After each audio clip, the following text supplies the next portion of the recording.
Hello investor, welcome back to my YouTube channel digital service. दोस्तों, आज इस video में हम बात करने वाले हैं EKI एनर्जी सर्विसेज लिमिटेड के शेयर्स के बारे में, जिसमें हम ये देखने की कोशिश करेंगे कि कंपनी के फंडामेंटल कैसे हैं, कंपनी करती क्या है, क्या आप इस स्टॉक में निवेश करते हैं तो फ्यूचर में इसके ग्रोथ की क्या संभावनाएं हैं। इन सभी बातों पर हम एक चर्चा करेंगे।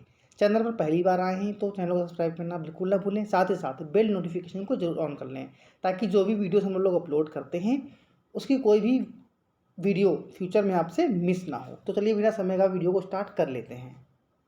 सबसे पहले अगर हम ये देखें कंपनी करती क्या है, तो कंपनी इंगेज्ड है बिजनेसेस ऑफ जलवायु परिवर्तन, सस्टेनेबिलिटी एडवाइजरी और कार्बन ऑफसेटिंग, यानी कि जलवायु परिवर्तन यानी कि क्लाइमेट चेंजेस के ऊपर भी कंपनी काम करती है। आप सभी को भली बात पता होगा कि किस तरह से वर्ल्ड में इन्वायरमेंटल को लेकर काफ़ी चर्चाएं हो रही हैं और जिस पर काम भी कर रहे हैं कि कैसे इसमें सुधार किया जाए ताकि आने वाली पीढ़ियों को कोई भी तकलीफ का सामना ना करना पड़े। तो जिस बिजनेस पर कंपनी काम कर रही है, इससे हमें क्लियर कट संकेत मिलता है कि कंपनी एक फ्यूचर ओरिएंटेड बिजनेस पर काम कर रही है, यानी कि भविष्य में इसकी काफ़ी संभावनाएं हैं कि कंपनी अच्छा रेवेन्यू जनरेट करने में कामयाब हो सकती है। अगर आप कंपनी के की पॉइंट्स की बात करते हैं तो जलवायु परिवर्तन सलाहकार सेवाएं कंपनी देती है, जिसके अंदर पात्र कार्बन क्रेडिट परियोजना के सत्यापन, पंजीकरण, निगरानी, सत्यापन जारी करने और बिजनेस के लिए परामर्श आदि कंपनी प्रोवाइड करती है। जिसमें अगर आप इसका जियोग्राफिकल स्प्लिट देखें तो इंडिया से FY20 में 7% का रेवेन्यू जनरेट होता था, जो कि घटकर 2% का हो गया है।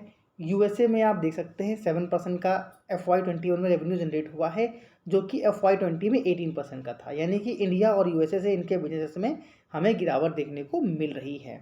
वहीं अगर यूरोप की बात करें तो यूरोप में 52% का रेवेन्यू कंपनी जनरेट करती है, लेकिन FY20 में 50% का था, यानी यहाँ से इनको ग्रोथ मिली है। ऑस्ट्रेलिया में भी कंपनी अभी करंट FY21 में 27% का रेवेन्यू जनरेट करने में कामयाब हुई है। अदर से इनका 12% का रेवेन्यू जनरेट होता है। रेवेन्यू मिक्सअप की बात करें तो इनका जो मेजर रेवेन्यू आता है वो आता है climate changes and sustainability advisory and carbon offsetting से। बाकी का जो इनका अदर्स का है वो excellence advisory and trading services से इनका आता है।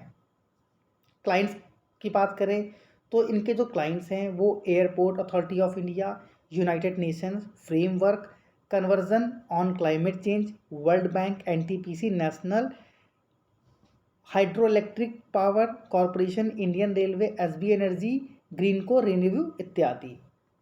यानी कि अगर इस कंपनी के क्लाइंट्स देखें तो काफ़ी भरोसेमंद क्लाइंट इनके हैं। अगर कंपनी के प्रॉस की बात करें तो कंपनी लगातार अपने कर्ज को कम कर रही है। कंपनी ऑलमोस्ट डेब्ट फ्री है। कंपनी ने जो प्रॉफिट जनरेट किया है आने पिछले 5 सालों में वो 358% के CAGR से ग्रोथ किया है, जो कि एक बिग पॉजिटिव पॉइंट इस कंपनी के लिए हमें देखने को मिल जाता है। कंपनी का जो रिटर्न ऑन इक्विटी है, जिसका ट्रैक रिकॉर्ड अगर 3 साल का डेटा हम देखते हैं तो 171% का देखने को मिल रहा है। बस एक थोड़ा सा यहाँ वीक पॉइंट है, जो स्टॉक जो है ट्रेडिंग कर रहा है 13.10 टाइम्स इट्स बुक वैल्यू, यानी इंट्रिंसिक वैल्यू से अगर इसकी आप कंपेरिजन करते हैं तो स्टॉक अभी हायर वैल्यूएशन में ट्रेड कर रहा है। क्योंकि मैंने आपसे क्या बोला कि जब कोई बिजनेस फ्यूचर ओरिएंटेड होता है तो वहाँ पर निवेशक क्या करते हैं कि हर एक प्राइस पर स्टॉक को बाय करने के लिए लाइन में लगे रहते हैं। इसी वजह से इन स्टॉक्स के ज़्यादातर जो भी शेयर्स देखोगे, जो भी कंपनियां फ्यूचर ओरिएंटेड बिजनेस में काम करती हैं, उनके प्राइजेस में अक्सर आपको हायर पी के ऊपर स्टॉक देखने को मिलता है। अब इसका हम अगर मार्केट कैप देखें तो 5364 करोड़ रुपीज़ का मार्केट कैप देखने को मिल रहा है। करंट प्राइस है 1951। 52 वीक हाई इसका था 3150 का और लो था 267। कितना बड़ा अंतर है, बहुत बड़ा अंतर है। इसके पीछे की एक बहुत बड़ी रीज़न है, बहुत बड़ी वजह है, जिन पर हम अभी आगे चर्चा करने वाले हैं। अगर स्टॉक का पी देखें आप ऐसे नॉर्मल तो मात्र 14 के पी से इसका स्टॉक भी ट्रेड कर रहा है, यानी अगर आप पी से कंपेयर करते हैं तो स्टॉक आपको अंडर वैल्यू नज़र आ सकता है। बुक वैल्यू कितनी है 149। प्राइस कितना चल रहा है 3150 का, 52 वीक हाई अभी 2000 के अंदर स्टॉक देखने को मिल रहा है। डिविडेंड यील्ड 0.26 की है।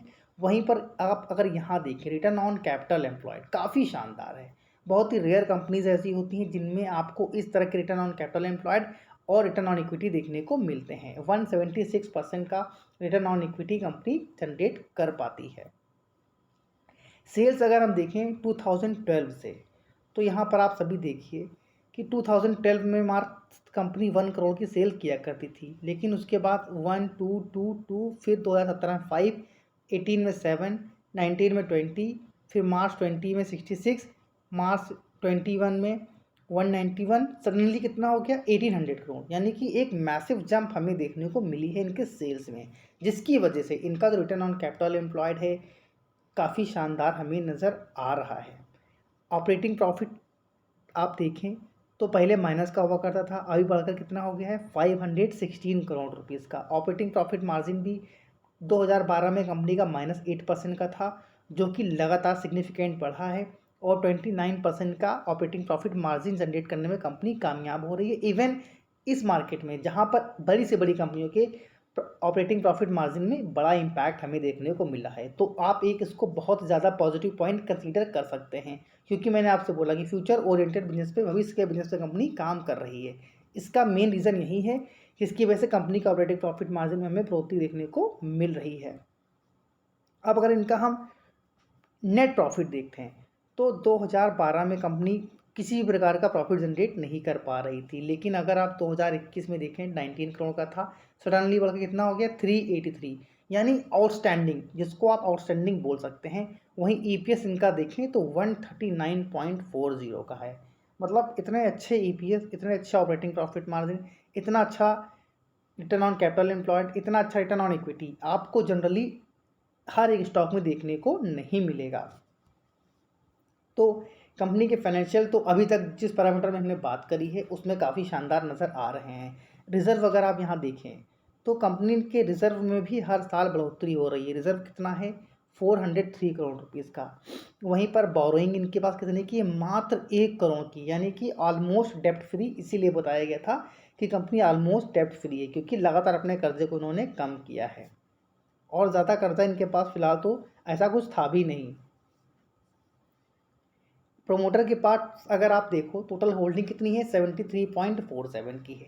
एफआईआईज और डीआईआईज यहाँ पर कितना ऑन कर रहे हैं 5.29 एंड 5.73, यानी कि दोनों को इस कंपनी के ऊपर भरोसा है। हालांकि इन्होंने, अगर आप सितंबर 2021 इसकी तुलना करते हैं तो इन्होंने प्रॉफिट बुकिंग यहाँ पर करी है, लेकिन वहीं पर अगर आप एफआईआईज की बात करें तो यहाँ पर इन्होंने अपनी होल्डिंग को बढ़ाया है दिसंबर 2021 के क्वार्टर के बाद से।